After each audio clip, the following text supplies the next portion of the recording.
Hello, my rainbows of all kinds, and welcome to a segment we're doing on the channel called Mini My Reviews. This is the show where I'll be reviewing stuff that Jay isn't interested in covering on our podcast, but I am. For our 9th episode, we're going to be talking about the adult animated TV series, Disenchantment. This is a TV series that has been out for a while that I discovered through one of my IRL besties. We've been watching it recently, and I decided that I wanted to do a review on it for you guys. For those who don't know, Disenchantment is about a young adult named Bean, who goes on adventures with her elf friend Elfo and her personal demon Lucy throughout the medieval kingdom of Dreamland. This series was created by Matt G. I think the last name's Groening, something like that. I don't know how to pronounce it, so I'm just going to say Matt G. If that name sounds familiar, it's because this is the same man who created the TV series Futurama and the cult classic The Simpsons. Now, I am not really into The Simpsons. The series is pretty long as it is. Heck, it's still going on to this day. And it's just never really appealed to me personally. Don't get me wrong. I've seen the movie for it years ago, and I've seen commentary videos about it. But that's really about it. I've also heard of Futurama as well, but I haven't really seen it either. It's not as long as The Simpsons, but my point still stands. I'm more of a Bob's Burgers fan in all honesty, and that's the only exception to this. But besides the point, shows like The Simpsons, Family Guy, American Dad, etc. just never really appealed to me. However, when I first started watching Disenchantment, I actually started to really enjoy the show and love it. Heck, I didn't even know it was made by the same guy until I looked up more info about the show. I genuinely enjoyed watching this series even more than I thought I was going to. Now, some of the things I love about Disenchantment were the characters, pacing, and the overall storylines you're presented throughout the show. The show has a very diverse cast of characters, and they are all unique and interesting in their own way. Bean is such a wonderful main character, and she was honestly the reason I was so engaged in the show. She's a hard drinker and has crazy moments with those around her while she is drunk.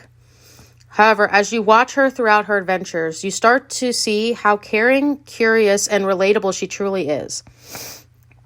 She cares about her friends, family, and the kingdom of Dreamland. She's curious about science, or science as she likes to say, and the world around her. She also has emotions and moments that feel all too real, like her self-discovery over the course of the series.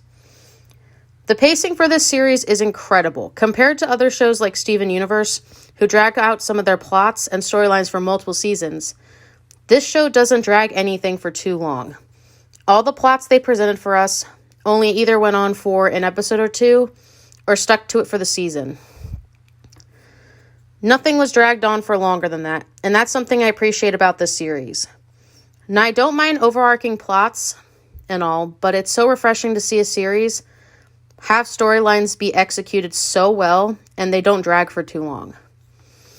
They did what they had to do for the plots, and that's it. Before I realized this, I kept thinking so many plots in the first 2 seasons were going to go on for so long, but they really didn't. They were paced incredibly well, and that is something I enjoyed a lot about this series. It gave us more room for more adventures over time. The storylines throughout this show are tied to a few different characters. While most of the adventures are focused on Bean, Lucy, and Elfo, we do get development from Bean's father, King Zog, and how he wants to be a better person for himself and his kids. He isn't a perfect person, hasn't been the best husband. This man has had 2 ex-wives and is now on his 3rd wife, and has not been the best king. But after getting hurt and knocked down so much, we see him attempting to get better over time. We also get to see the others in the castle like Oddball, Cesario, and Mop Girl getting storylines as well. Everyone gets a great amount of screen time over the series. Now, coming back to the point about Bean being relatable, we get a storyline later in the series where she is going through self-discovery and comes to terms with the fact that she is bisexual. It is so implied that the room is made of glass. This plotline is introduced with the introduction of a mermaid named Mora. Now, Mora is such a badass mermaid, and her and Bean's chemistry are just fantastic. Bean starts learning more about herself and her love life.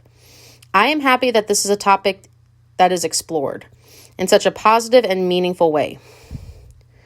They didn't make it a huge deal for those around her, like her dad and stuff. Now, King Zog is not the best person, but he is so supportive of his daughter Bean. And that made me happy to watch. We love a supportive parent. No matter how much he fucks up, he always stands on business when it comes to his kids. Now, besides Bean and Mora, we do have a few more LGBT characters in the series, including a minor character from Steamland. I forgot her name at the time of recording this, but I know she is a lesbian. That's all I know. Along with Oddval and Cesario, who are both gay. It is mentioned quite often that Oddval and Cesario are together. We don't get too much of it, but enough to establish that they are romantically involved with one another. Now, I do wish we got to see more moments of these two being a couple. It would have been interesting to see their chemistry and stuff compared to, and that way Bean could have, like, saw them a little bit and kind of wanted to be like them in a sense. Like, kind of learn from them and understand things better. Another thing I loved about this series is the animation. There are such great moments where you can see the fluidity of the animation and some slight 3D animation included in some parts. That was such a nice touch. Some parts were more subtle than others, but some you can really see it being pulled off. Now, this series is 5 seasons. Each season is split into 10 episodes, and you can find all these episodes on Netflix. I don't really have too many complaints about this series. Most of them are very minor and don't affect my watching experience at all.